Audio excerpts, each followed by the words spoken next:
আমার বেলাল বলতেছেন যতই তোরা কোড়া মার, আমাকে লোহার কোড়া দেখিয়ে ভয় দেখাও, আল্লাহর কসম আমি আর নবীকে ভুলবো না।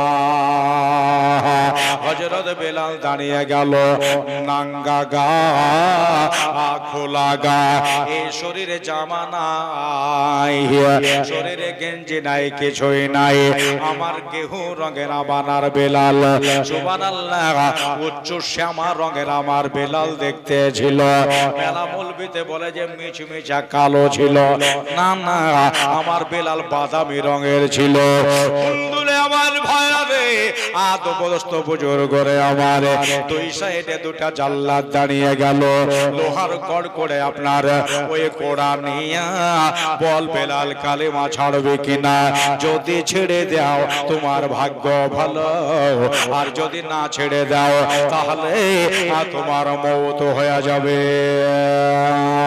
বেলাল বলতেছেন গোলাম মানে মুস্তাফা, জান দেনে সে नहीं डरते, सर कट जाए या रह जाए कुछ परवाह नहीं करते।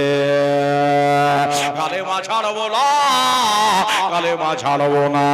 এবার বাবা একবারে লম্বা কোড়া উঠে গেল।